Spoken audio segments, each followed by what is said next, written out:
Yeah, I mean the Bear Gap is the Svalbard is the gap between Norway and Svalbard, and it's quite interesting. You get kind of like there are two doors.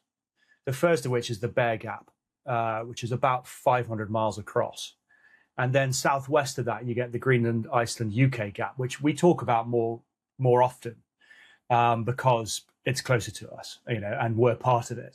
And that is actually overall about 700 miles across, although the bit between us and Iceland is fractionally narrower than the Bear Gap. The point is you've got two choke points. So you've got two doors, you've got a back door and a front door. And it's in both our interest, us and NATO, but also it's in the Russian interest to control these doors in whatever you're doing. The main reason that the Bear Gap and the Norwegian Sea is so important to us is because if we end up going to war with Russia, then if their submarines can get through both those gaps, they are then essentially at large in the Atlantic. And at that point, it's much, much harder to detect them. I mean, it's a question of scale. The Norwegian Sea, the bit between the two doors, is about 500,000 square miles in total area. By the time you get to the North Atlantic, it's 16 million square miles. So it's literally 30 times the size. So an ASW, anti-submarine warfare, is a bit of a guessing game. It's very imprecise science. It's very much an art form, and you're using a spider's web of sensors, and we can come back to what they are. But you want to do everything you can to narrow that search down. And of course, those two doors, the Greenland, Iceland, UK gap and the Bear Gap, they provide those choke points. So we want to keep the Russians northeast of the Bear Gap, because that then constrains them, and it means they're further away from missile range. It means it's much harder for them to interfere with our undersea cables and critical undersea infrastructure and all the things that they've been doing over the years. They also want to control that environment. They want to control the Barents Sea there, because that's where they operate their ballistic missile submarines, their bombers. So it's one of these sort of cat and mouse things. The whole thing is cat and mouse. It's a standoff. And the further east we can keep them, the better it is for us. The more they can control that environment, the better it is for them. But of course, they do want to get through the Greenland, Iceland, UK gap so they can operate their boats much closer to our shores. Surveillance comes in many forms. Some of which starts with people, well-trained people in countries they shouldn't be in, literally watching jetties and seeing these things come and go. I mean, that's less and less important now because of satellite tracking. But that's the second layer, if you like. So you've got an intelligence layer, you've got the satellite tracking layer, and these will tell you where their boats are or specifically where they aren't. So you then know at most times what it is, what number it is you're looking for, and then you've got a series of assets to try and locate where these boats might be. It starts really with what used to be called SOSUS, is now IUSS, which is a seabed map of arrays, seabed arrays, passive arrays. So they don't make a noise; they just listen, and they listen for the sort of broadband and narrowband noise signatures that a submarine would make. Every ship and every boat has a signature, whether that's the engines, whether it's the propeller or the propulsor. They all make a noise. Now, modern boats are very quiet, and they're designed specifically to mask that noise. And for years, we had a huge advantage in this respect. Both us and the Americans had a sort of hydrodynamic skill set that was far above what the Russians had, but they've now caught us pretty much. Certainly the Yasen-class, which is their latest class of attack submarine, nuclear-powered attack submarines, are very quiet. So the days of them clattering about like they did in the Cold War, where you could pick them up from 100 miles away, are gone. So these seabed sensors are really important. They're very vague. They give you sort of, an ellipse. And then if you can get another one with an ellipse that crosses over, you might get a rough sort of, 100 square miles. But like I say, that is the nature of ASW. When you see the movies and you see the submarine pinging on a sonar, it's very, very rarely like that. You're guessing and you're using all this information. So SOSUS and IUSS is definitely part of it. And increasingly, we're using autonomous systems to cover that gap because they're getting old. Those systems are getting old. The Russians know where they are, so they can go around them. So we've got to find other ways of doing that broad search. The other thing, absolutely critical thing in the early stages, is our own nuclear-powered attack submarines. Again, back in the day, we would send them very far north. I mean, right round the corner, right off their bases, on very classified, very sensitive missions. We used to, a thing called the special fit submarine was always the one that had the most kit bolted to it to help give it the advantage. And of course, if you can pick these boats up as they deploy, you can then trail them, and you've got them throughout. You're not playing this huge wide area search because you're there behind it, and then you've just got to make sure you're tracking them and they don't know you're there. But that is the art of being a submariner, and we used to do it a lot, and we barely do it at all now, because we've only essentially got one, maybe two working attack submarines ourselves. That high north patrol that used to be the bedrock of Cold War ASW has gone, and that skill set has gone with it. The ability to get under the ice. I think everyone in the submarine service, in the Navy, absolutely accepts that we should be up there. We should have an attack submarine. We should have an attack submarine in the high north. We should have one off the UK, and we should have one in the Mediterranean. So that's or the east of Suez. So there's your three submarines. But for that to even be a standing task, you therefore need 9 boats, because you need 3 to keep one on task, and we don't have 9. We'll only ever have 7 until AUKUS comes online, in decades' time. So we're starting off without enough boats, and then they've got our current Astute class have got terrible maintenance issues and maintenance backlogs. So they're waiting years to get seen to, and the net result of that is that right now, today, we don't have any at sea.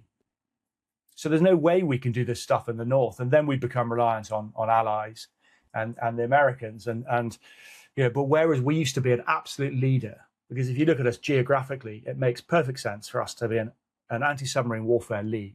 Us and Norway, we should dominate this area and do it on behalf of NATO. It's a core strength, it's a historic strength, we're an island nation, so on and so on. And we just can't do it. So we're left with, I've talked about nuclear attack submarines. What we're now left with is maritime patrol aircraft. So we all now use the P-8 Poseidon, and Norway's got a handful of those. We've got 9. The US have a bunch, which they're increasingly operating out of Iceland. That's the next layer. So you've got the satellites, you've got the undersea beds. Now you've got patrol aircraft, and all the while you're trying to narrow down the search and locate this missing submarine. And then beneath the patrol aircraft, you've got anti-submarine frigates, which is what I was driving, HMS St Albans. So we would inevitably go to a position based on some detection from one of those systems. Again, it would never be precise. It would never be go to this lat long and you'll find the submarine. There was always a search area. And we would use our helicopter, which has its own dipping sonar. We would use information from the P-8's buoys that it would drop. We would use information from the SOSUS arrays on the seabed, the IUSS arrays on the seabed, and we would try and locate the submarine. And the whole point of it really was to let them know that you knew they were there. They can't operate undetected. Likewise, when they put 3 off our coast earlier this year, we knew they were there. One was an Akula, that was a distraction, and then there were 2 Guji submarines, which is their secret underwater directorate. They had 2 of those sniffing around right off the coast, and we knew they were there. But as ever, we just didn't have enough assets to really prosecute them as aggressively as we might have liked. So it's our ability to do anti-submarine warfare is a bit of a microcosm of defense. We're good at it, but we're getting worse at it because we don't have enough kit. And we've got to rebuild it. We've got to get new submarines. We've got to get our new Type 26 frigates going. We've got to reestablish ourselves in this area because it's critical to our national security. The number of out-of-area deploys that we're seeing come around the top is going up. It's an unmistakable trend as they build these new. The improved Akula is getting better. The Yasen's good. These out-of-area deploys are increasing, and our assets to meet them are not keeping up. In fact, in terms of submarine availability, it's going the other way. So, yeah, they absolutely know what we've got, and they will have done some very careful sums as to what maximum looks like. Now, of course, this is where we're so dependent on the Americans. And this is where NATO and why the military technology sharing and the intelligence sharing that we do from military to military on this subject in particular despite all the bombast and rhetoric around NATO not being valuable, this is one area where it's critically valuable to the Americans, because if the submarines get through the Bear Gap and they get through the GIUK gap, then they're in the North Atlantic, and that includes the eastern seaboard of the United States. Mm-hmm. So it's absolutely in the Americans' interest to keep the Bear Gap plugged up. And they really want us to lead on this, and they really want Norway to lead, and we're not doing it properly. And we're talking about Atlantic Bastion increasingly. Now, this is a key focus for the Royal Navy going forward, as we develop uncrewed sensors and systems and methods and ways of doing this to compensate for the fact that we don't have enough submarines and we don't have enough frigates. So we've got to find another way of doing it so that we can continue to share this lead and not continue to rely on US resources to do it. But of course, they just have the numbers. They have so many more submarines than us, so many more aircraft. That's the conundrum that Russia will have to face when they're wargaming this, is how many assets will the US allocate to this fight? Because the answer to that could, of course, be an awful lot. The closer you get to your target, the more accurate those firings will be. And if the submarines are firing from the high north, but also from the Atlantic, you've now got two threat vectors to deal with. I mean, bearing in mind how little defensive air defense systems we have that can deal with anything that's going supersonic. I mean, it's essentially our Type 45 destroyers, and that's it. And we've only got one of them working at the moment, and it's in the Strait of Hormuz. So it's the same problem. If we are to tackle them actually firing missiles at us, which, by the way, is extremely unlikely, we are talking proper worst case scenario here, but you have to prepare for the worst, and you need to deter it. That makes it even less likely, and that's where we're failing. We're not deterring it properly because we're so under-resourced, and so the likelihood of it goes up. It's only a fraction, and it's still very, very low, but it does go up. But if they do fire at us, then the closer they get, the better. The more threat bearings it presents us with, the more difficult it is for us to defeat those missiles in the air, and the more likely they are to hit their target. So that's one aspect. The second is if they get through the gaps, they can operate off our critical undersea infrastructure, gas pipes, cables across the Atlantic, that really hold up the global economy. Trillions of dollars of financial transactions take place through these cables every day, and they're all over them and have been since the 60s. So that's the other part. But then the sort of third part of this that is perhaps the most significant is that they operate their bombers, their ballistic missile submarines up there east of the Bear Gap. A lot of them, because that gives them the reach to fly over their missiles over the top to America and wherever it is that. So should the worst happen, and this goes to nuclear Armageddon, then it's vital to them that they have control of the Barents Sea so that they can protect their own ballistic missile submarines. So again, it's a two-way thing. We both want control of both bits. The working assumption of the West is that we've always had the upper hand, that we've been able to track their submarines and they've not been able to track ours, particularly our bombers. It's absolutely vital that the bombers' magic trick is its silence, is its signature, and protecting that, because noise signatures that I described earlier, whether they're broadband or specifically narrowband noise signatures, once you've heard them once, you then have a huge advantage because you now know what to listen to. So again, in this game of guesswork, where we're constantly guessing, if you've got intelligence or you've heard it once before, you know which frequencies to listen into, so it's very, very important that no one is ever allowed to trail our bombers. And we would say we never have been. Of course we would, but I also believe that because those boats are unbelievably quiet. Can we say that we've never been trailed? Can we say that one of our attack submarines or an American attack submarine has never been trailed by a Russian submarine without them knowing? Have they flipped this on us?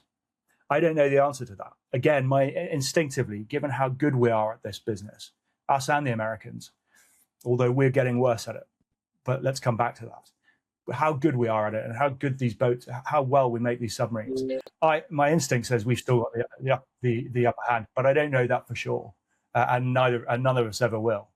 Our defence expenditure is in disarray. It's very likely that the new defence minister will accept the £10 million bung, which is way short of the black hole. We have a £28 billion black hole in our defence expenditure.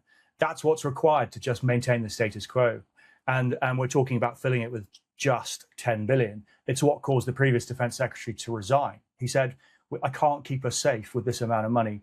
And all the signs are that the new defense secretary is going to accept the lower amount. Now, we may be about to see a leadership change, and then maybe all bets are off. Maybe they'll look at defense and finally be the government that goes, okay, excuses are over. We've now got to do this properly. We've got to resource it properly. We've got to spend that money much, much better. We waste so much. And we've got to get more people. Those three things need to happen at the same time. It may be that the new government does that. I'm not going to hold my breath. So our submarine situation is what it is. We've got a thing called Project Houston that is trying to regenerate the ability to maintain the submarines we have, because that's woeful. We've let that infrastructure rot to the point where we can't get our submarines working into sea. So that's point one. Get Project Houston accelerated, get the drumbeat of our existing A-boat submarines through their maintenance periods more quickly, get more of them out to sea, because we are atrophying in terms of experience across the fleet. We used to have dozens of these submarines, and by the time you were in command of a boat going up north, you'd done it 5, 6, 12 times already in your career as a junior officer. That's all gone. So we've got to recover that. We've got to accelerate the build of our Type 26 frigates. That ship has the capability to be absolutely world leading. It's got some really funky technology in there, and it's got the proven sonars that we've used again and again in our Type 23 frigates. It's got the Merlin helicopter. That combination will be fearsome, and the Norwegians have recognized that, and they're buying some of them off us. Literally exactly the same ship, same helicopter, probably, right? We can now power share between us. So that needs to be accelerated as fast as it possibly can. But it doesn't look like we're going to. It looks like we're actually, if anything, about to slow them down again. And we've promised 2 of our 7 to Norway. I'm sorry, 2 of our 8, sorry. And haven't promised to backfill those 2 for our use. There's an assumption we will, but it hasn't been said. And this is the uncertainty that we inject into shipbuilding. So submarines is one, frigates is the other. And now, and the reason we're developing Atlantic Bastion so quickly and putting so much effort into hybrid resources and uncrewed resources is because that's the third way of fixing this gap. It's tricky to do.